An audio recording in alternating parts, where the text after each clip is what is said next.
Hey there, this is Teacher Elizabeth with another art tutorial for you.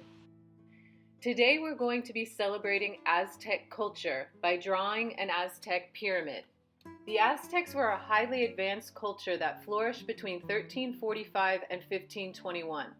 They built their capital city, Tenochtitlan, on Lake Texcoco, which is where Mexico City is located today, both of which are featured in this slide. They were a strong warrior culture who dominated the Mesoamerican region they resided in. Aztecs were known for their agricultural innovations, including developing irrigation systems to cultivate land, draining swamps, and creating artificial islands on the lakes. In addition, they created a form of hieroglyphic writing, a complex calendar system, and built famous pyramids and temples. Next, I'm going to show you a short video that will give you insight into Aztec life prior to the Spaniards arriving to Mexico.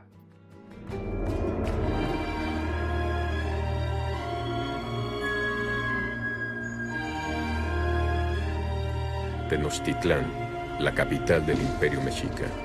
Una ciudad que haría palidecer de envidia a muchas capitales europeas. Una joya en mitad del lago de Texcoco.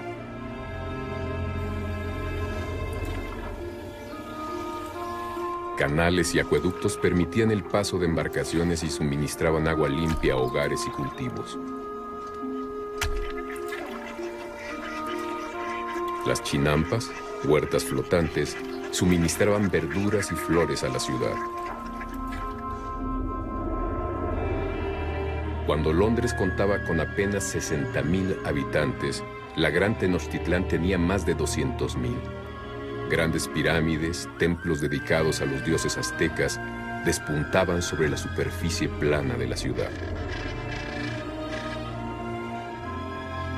A pesar de los sacrificios humanos ofrecidos en sus templos, sus leyes permitían una convivencia justa y en paz. La sociedad mexica estaba perfectamente estructurada y por sus 4 calzadas principales llegaban mercancías de todos los rincones del reino. En el mercado de Tlatelolco, que asombró a los españoles, se comerciaba con todo tipo de mercancías. Los nobles vivían en casas de comodidad y lujo asombroso, con jardines de una belleza extraordinaria.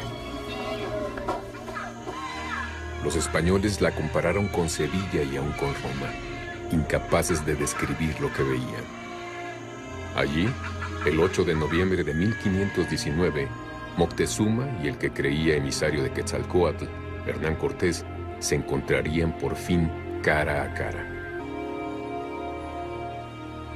Aquel encuentro entre dos mundos iba a marcar el inicio de uno de los episodios más trágicos de la historia de México y el final de una cultura y una ciudad extraordinarias.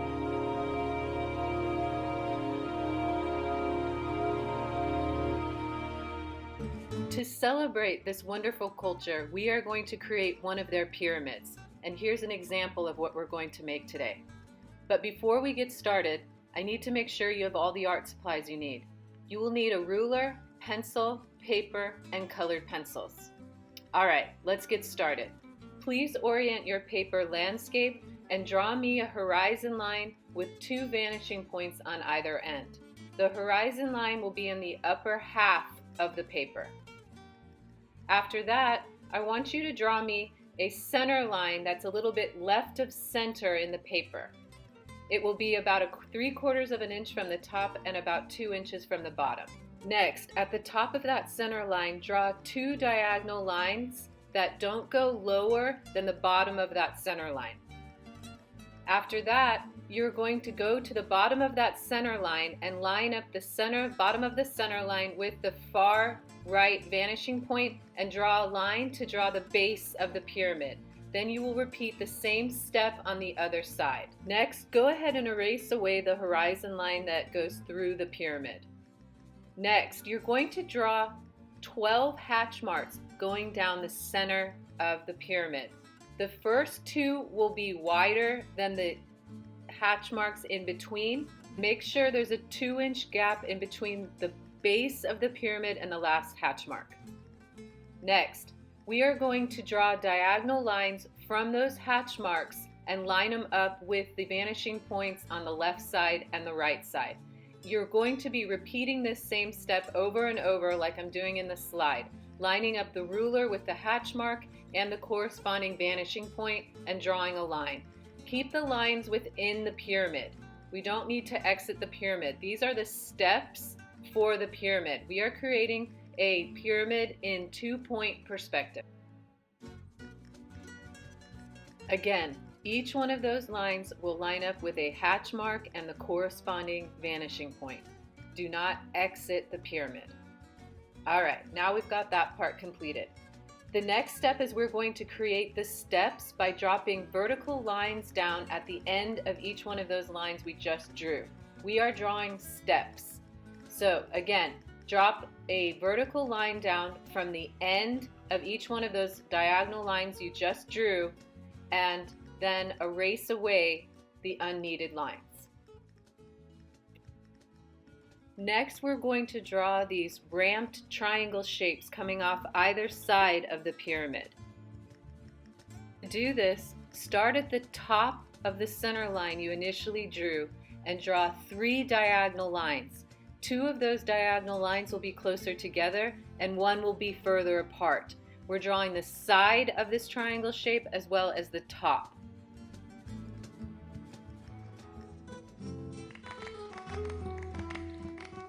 Connect the 2 wide lines by lining up the ruler with the bottom of the lines and the right vanishing point. Then we go to the 2 narrow lines and line up the ruler with the bottom of those lines and the left vanishing point and draw a line to connect. Then we move to the left side of the pyramid and we do the same thing. We draw 3 diagonal lines, 2 of them are close together, 2 of them are further apart. And then at the bottom of the 2 wide lines, you're going to line up the ruler with the bottom of those lines and the left vanishing point. And then you're going to go to the bottom of the 2 narrower lines and draw a line from there to the right vanishing point. And then if you haven't done so already, go ahead and erase away any of the unneeded lines. And our pyramid is drawn. The next step is we're going to draw hills in the background, which will be a series of these curved overlapping shapes. Notice that some of the hills are bigger than others and they overlap. Next, draw a curved diagonal line behind the pyramid to indicate a water's edge. And then after that, we're going to draw organic shapes that indicate plants. You can copy exactly what I'm doing or draw your own plant shapes. We're just creating a landscape around the pyramid, so you can use your imagination with it or you can keep it like mine. It's totally up to you. And then the last thing I'm adding in my landscape are some small bushes along the water's edge just because I feel like that area is a little empty. But again, you add what you feel like adding for your background. All right, now we get to start with color. I went ahead and chose my colors in advance for my sky. I chose purple, red, orange, and pink. And I'm going to create a transition from the purple to the red. And then I'll be combining the orange and pink together. I love orange and pink in combination. Remember, when you want to do a transition, layer down one color and then with the second color slightly overlap the first color and then continue moving down the page. And then a good way to harmonize your color is to go over all the colors in the sky, for example, with one color, so everything starts to harmonize. So I'm going to use that pink over my entire sky, and that will harmonize all the colors together. And then later in the drawing, I go back over it with an orange and a yellow. So I'm constantly layering my colors. And then when it came to the hills, I went with different values of blue, dark, medium, and light blues, in addition to some pink. I'd figure the pink would get picked up from the sky reflecting off the hills. I also like to make sure that I have a little bit of variety in value, meaning how light or dark the colors are. That way things are differentiated from one another. So different hills will differentiate from the ones in the front versus the ones in the back because they'll be slightly lighter or darker, or maybe even change in color a little bit. The next thing I did was to fill in the water, the lake that's surrounding the pyramid. I just used a straight blue. Later on, I'll add some pink on top. Then I went to the bushes in the background and used green.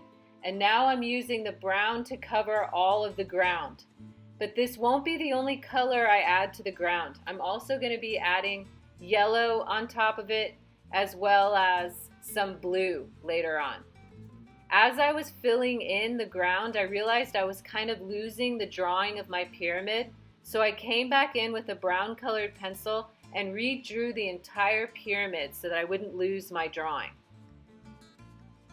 Now I'm adding that yellow on top of the brown, and then I've moved on to the green for the flowers and the plants. So the flower stems are green and the plant leaves are green. Again, have a variety of greens so that they differentiate from one another. The leaves will differentiate from one another, just like the hills. We don't want to color them in all the same color and all the same value, because then the forms won't differentiate from one another. Moving on to the pyramid, I used just a yellow, and notice that I'm just filling it in fairly quickly, all with this yellow color. Then I'm going to come back with a purple on top of that yellow. It's kind of like a magenta for the darker value of that yellow. I'm figuring that the back side of this pyramid is catching less light, far right side of the pyramid. So notice that I layer it pretty generously. I'm not trying to stay in the lines for each one of those steps. You can almost go straight over the lines if you've drawn them dark enough with the color, so you don't have to individually color in each step. Later on, you could come back with a darker color and redraw or trace over your pyramid so that you don't lose the drawing. But the way that I did it was straight over the top in some areas, and then in other areas I would color in between the lines, but I didn't feel like I had to be perfect about it. Now, to give some brightness and to feel like maybe this pyramid was painted, I started using a really bright yellow. But then I toned down that bright yellow with some brown and with some orange. In addition, I'm using a light blue on top of the orangey yellow colors because orange and blue are complementary colors. So when you use them in tandem in a picture, it's a great way to gray down a color, including that yellow on the right side of the pyramid. I'm putting some of that light blue on the light side. Now I've moved on to the darker blue for the shadowed side of the picture. I'm figuring the pyramid is casting a shadow to the left a little bit. So I'm layering the blue on top of the brown. Now I'm coming up to the sky and adding the yellow over the entire sky to make it glow. And then I went ahead and added red on top of the blue water because I figured the sky would be reflecting onto the water. Now moving back to the ground and layering on more brown. Again, the more layers you can add to your colors, the better, and the more depth you'll get in your picture. You may choose to use the colors I'm using, but you're not bound to it. So please feel free to be creative.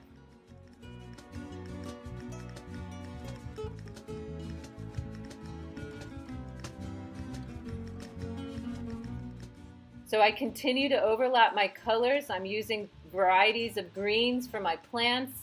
I added yellow on top of the brown on the ground. I used the bright red for the flowers, so I knew that they would pop really well because red is such a catching color. It really draws attention. And then finally, I'm using the white all over the hills in the background because, again, sometimes one color will harmonize the rest if you coat the entire area with that color. All right, we're at the end of our video, but please take your time in getting the colors layered on just how you like it. Please don't feel like you need to match my picture. It's totally your artistic expression. I hope you've learned something new about Aztec culture. Thank you so much for taking the time to be creative today. Be safe and be well.